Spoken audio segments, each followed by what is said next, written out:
Blackberries are finally starting to come in. I already picked a whole bunch off of these, but you can see there's still a couple ripe ones down in there that I didn't get to. This site right here is where there used to be an old packing shed, so a tobacco packing shed. And during our ice storm a few years ago, the massive red oak that was in front of it fell down right through the middle of it and took it out. And so we burned the pile and got rid of all the metal debris and glass and that kind of stuff. And now it has been overtaken by my blackberry bushes. I personally prefer the wild ones. I know they're harder to pick and you have to deal with the thorns and seeds and everything, but I just prefer them. I think they taste better, and I like that their seeds are smaller. The cultivated varieties, while they're bigger and easier to pick, you have to do a little bit more maintenance to keep them growing well, keep them happy, and you also have much bigger seeds. You have fewer of them, but you have bigger seeds, and I prefer the old-fashioned wild ones. So I've gotten all kinds of thorn pricks and everything today, and probably some chiggers. But got a good batch of blackberries, and I'll show you this one right here. I don't know if you've ever picked blackberries before. I'm sure a lot of you have. But so if you look, this ripe one here on the end, if it'll focus on it, there we go. You want to pick a blackberry when it just falls off the bush. Ouch. So if it doesn't come off real easy, it's not ripe yet. Let me see if I can find you a better one. That one wasn't a real good example because it was starting to drop on the bush. Let's see. These ones you can see. So if you see these little black marks on them, some of that's where the weather's been rough on them, and some of that is stink bug damage. The stink bugs will come and suck the juice out of them, and that leaves you those little brown spots. They'll still eat, but might be a little tougher. So anyways, that's the blackberry patch. Now I just got to keep my dad and my brother from bush hogging it, because of course they're weeds. So when fall comes, they'll be on the list to get rid of. But actually, wild blackberries do better if you give them 3 years to grow and then bush hog them and let them come back. It seems to make them do better. And you'll see these canes that are coming up. So that's what these are called, that don't have any berries on them. These are the canes, and you can see, if I get close enough, you can see all those lovely thorns. But the canes, these will produce next year's berries. So you don't want to destroy them. It's actually about time. What I need to do is bring some pruners out here and snip them. Snip about a foot of this off, because what that will do when you do it this time of year is the plant will then put shoots off of the sides, so we'll make more of a bush rather than a vine. So I'll come out here probably next week and get that taken care of, and I'll try to bring you along. It's hard to film myself when I'm trying to do these kind of jobs, so I apologize that I kind of show you after the fact. But if you look down in there, look at all those blackberries. It's going to take a couple weeks before they're all ready to come in. Ouch, I got one around my leg. But once they're ready to come in, should be a good pile of them. The blueberries here, they're doing great, starting to come in. Kind of a slow harvest, I assume because of the weather, because it's been so hot. But if you look, I've already picked quite a few of these, so these aren't just ready yet. They're still a little bit pink. But blueberries, same thing as blackberries. Once they get all the way ripe, they'll just kind of fall off the plant into your hand. Let me see if I can show you this one. So, I don't know if you can see. Here's a nice ripe one. and it'll just kind of, well, that one's more of a dried out one than a ripe one, but a ripe one will just fall off right into your hand. You don't have to do a lot of pulling or anything like that. But we'll be getting some. It's kind of one at a time right now. This one might come off well. So see, you just kind of, yeah, that one was perfect. Nice, beautiful blueberry. They've been real sweet, even though they're bigger. A lot of times your bigger ones will be kind of watery, but since we haven't had rain in, I guess it's, sorry, I keep seeing more to pick, even though I just picked them. We haven't had rain in 9 days now, and even then that wasn't much rain, so we are definitely hurting for water. And it was over 95 degrees every day this week, a couple days over 100. So real hot, real dry, and not a good recipe for gardening. But thankful for the harvest we are getting. These, I think, will ripen up next week when it starts cooling down a little bit. I think it's been too hot for them to actually ripen, so they're just kind of hanging out on the plant, not really doing anything. So if you remember, I planted that clearance fig from the Lowe's Here Plants Go to Die section. And it's looking pretty good. It's put on quite a few new leaves, so a bunch of new leaves right here, this light green. But if you look closely, we also have a fig. First little fig on this plant. I thought for sure we would have been too late in the season for it to put anything out, but we're going to get one fig. Grapes are looking good, starting to have a little Japanese beetle pressure. But they're not putting on any grapes this year, so I'm just going to let them be. Raspberry plants are starting to take off well. We actually, over here, have some little black raspberries. Probably tomorrow can pick those. They're still just a little too red. They won't be as sweet as you'd like them to be. But everything's looking pretty good right here. We did turn the irrigation back on since, like I said, it's been so dry. So I have the irrigation right now set running 2 hours every day. So it runs every night for 2 hours. And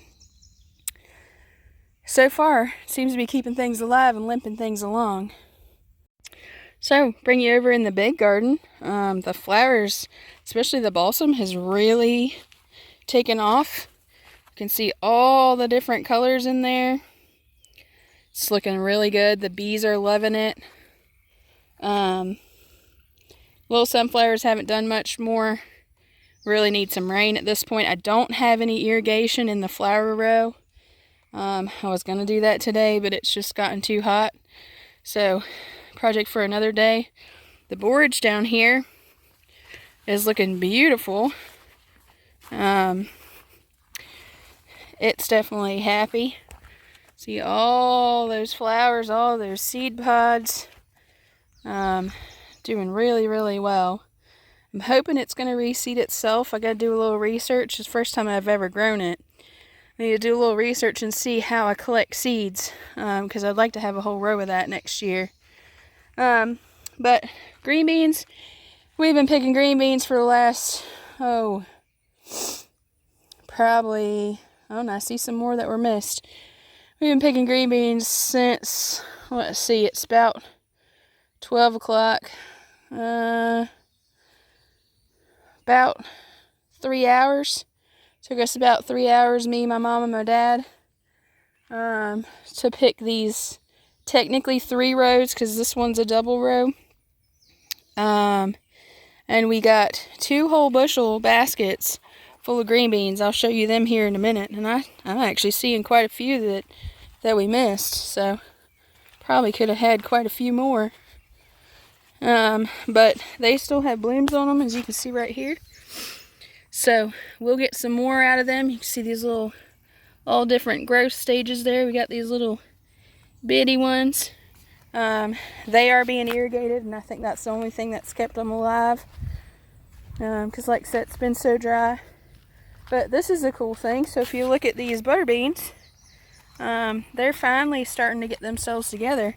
But if you look right here, you can see all the stages of the pods. So you've got the big ones, and then they get littler as you go up.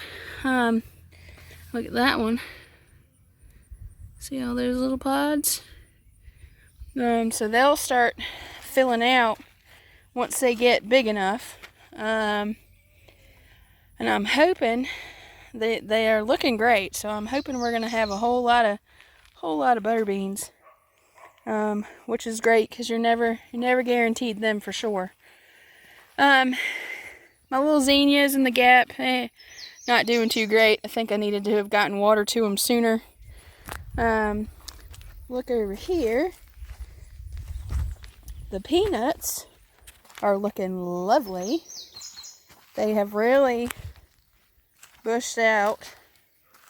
And they're just looking great. You can see down in here where they're working on making their peanuts. Let's see if I can find you a good one so you can see them.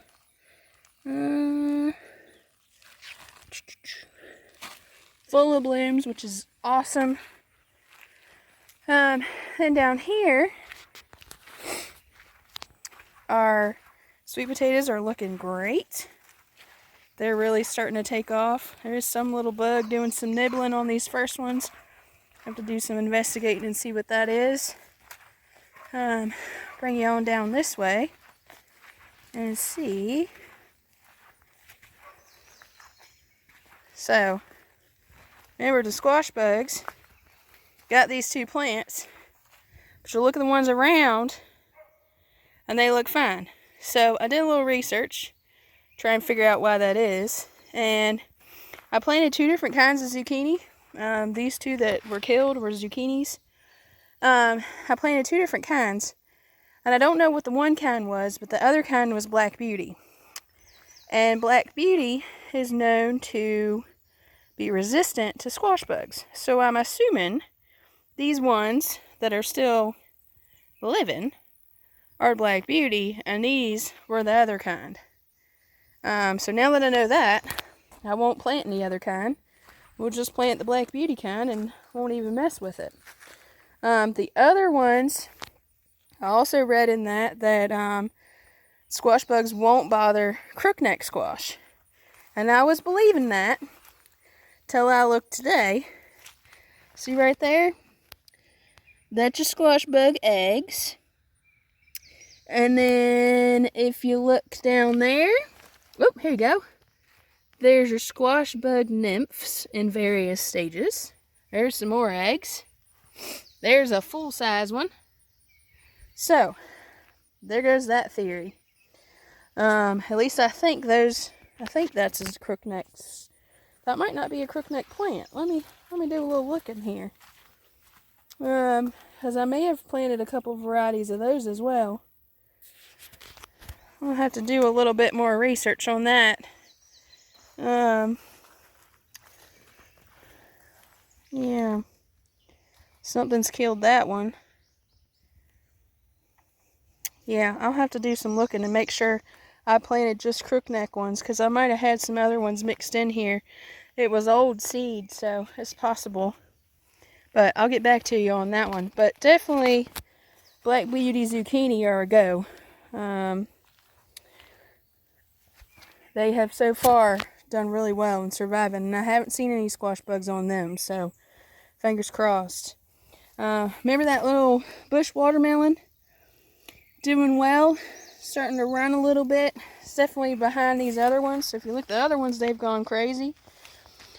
And they're actually blooming. So you want to see what a watermelon bloom looks like. There's a watermelon bloom. I haven't seen any baby watermelons yet, but it won't take long. They'll be out. Did do a little harvesting of potatoes today. You can actually see a couple here on the ground that I missed.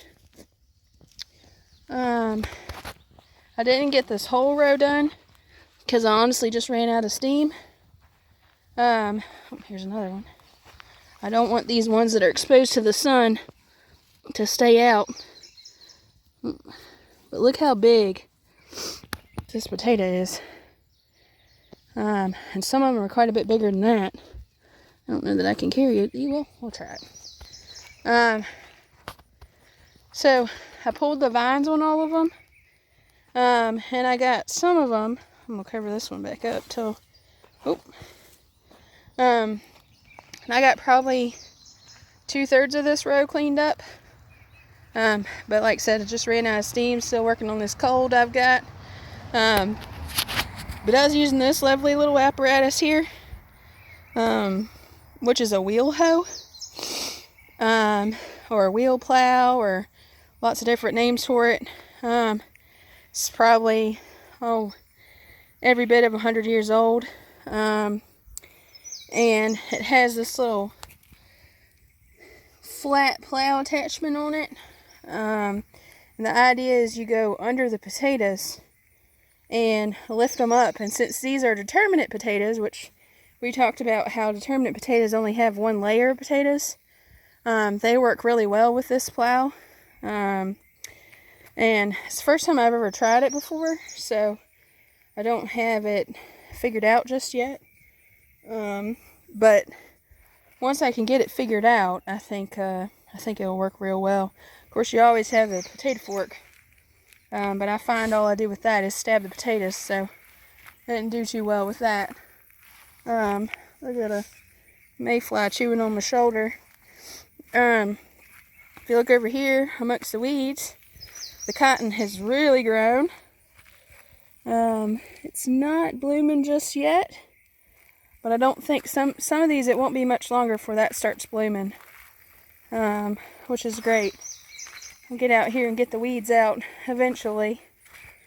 Marigolds looking gorgeous.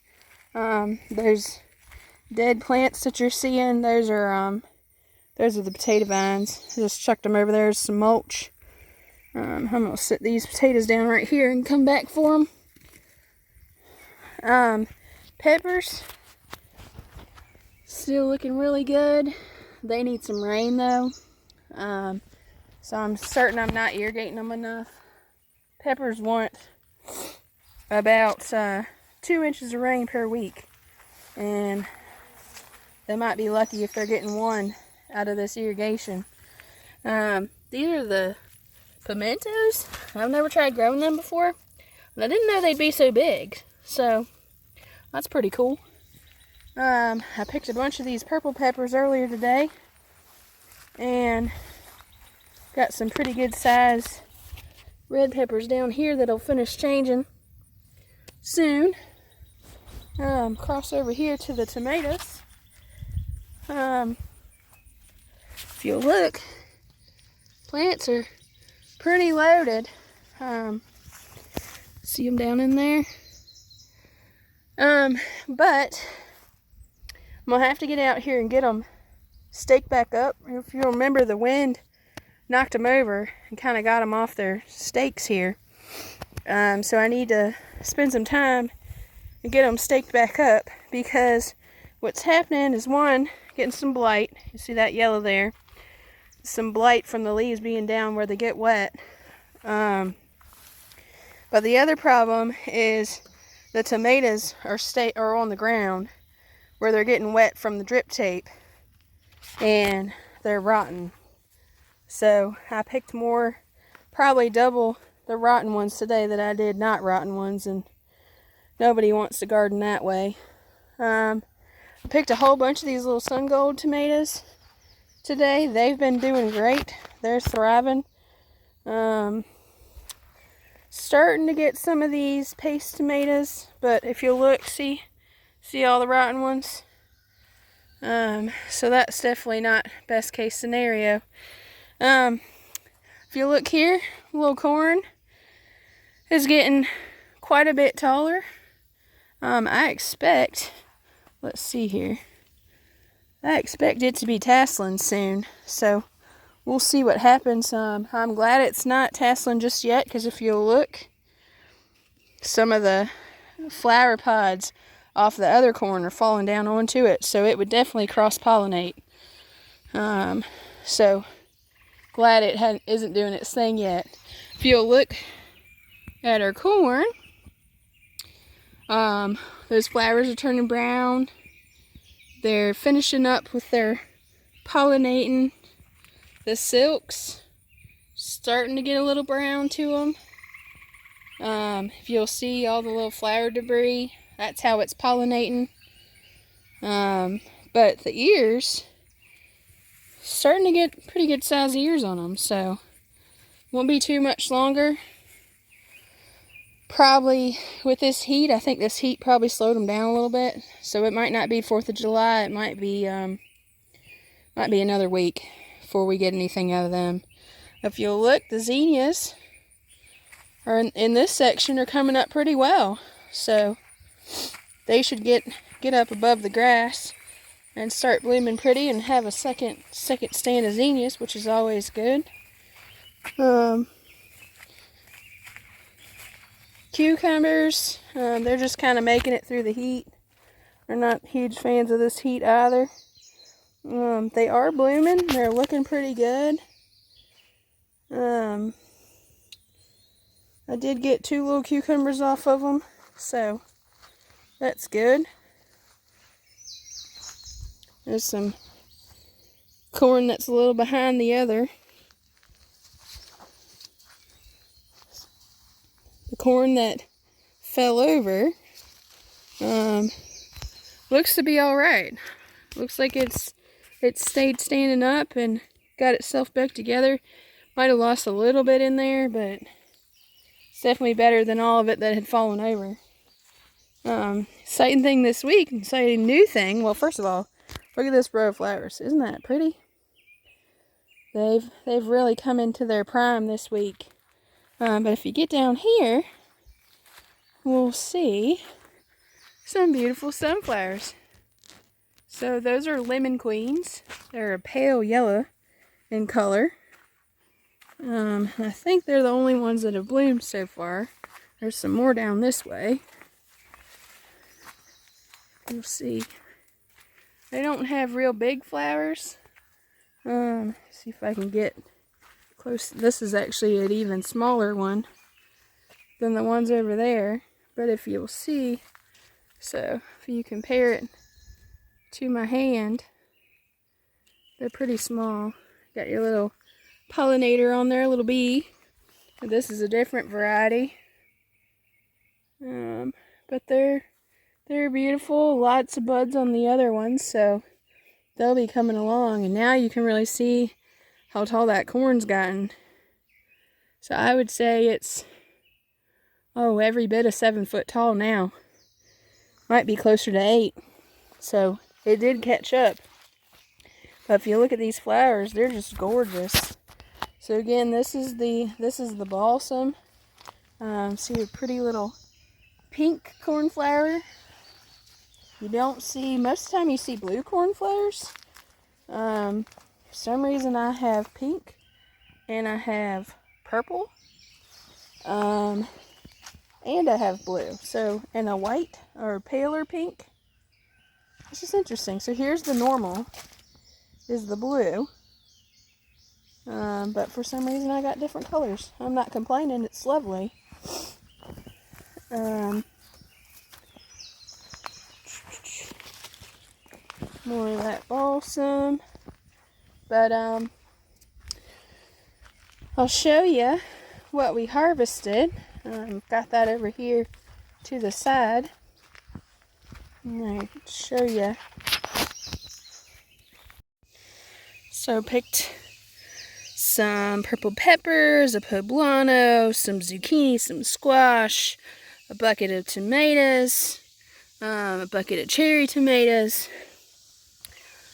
Actually 2 bushel baskets, so that's a bushel basket of green beans. My parents took the other one.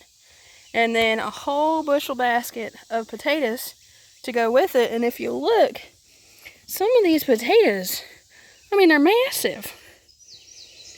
So they're definitely my favorite thing to grow this year, because Didn't take a whole lot of maintenance. The worst part, really and truly, is digging them up. So they're going to be amazing. I still have about a third of that row left to go, so I'll probably have another half one of these buckets. But I plan on canning these green beans. We'll throw the peppers and squash and zucchini in the freezer. Tomatoes, probably sit on the counter till I have enough to do some canning, because they're not all the way ripe yet. When you get over 85 degrees, your tomatoes won't get all the way red on your plants. Not without something eating them or having a problem. So you have to make sure that you go ahead and pick them when they start blushing. So if you'll look, screen on the top, but it's starting to blush there. It's starting to get a little bit of color. And once it starts getting that little bit of color, you can pick it and it'll finish getting ripe. That's not the way you always want to pick them. If it's cool enough and they can get ripe on the plant, they'll be tastier. But right now it's not cool enough for them to do that, so I just got to pick them. But yeah, so that's our harvest. I also got probably a cup and a half of some blueberries and probably 2 cups of wild blackberries. So definitely can't complain about the harvest today. Thanks for coming along on my little tour. It was quite a bit shorter today, but we did all that harvesting this morning and had quite enough today. But I'll leave you with the little quiet sounds of the farm. You probably hear the electric fence ticking in the background. But it's a beautiful day. The bugs and the birds are out in force, waiting on some rain to come. So turn your sound up and have a listen.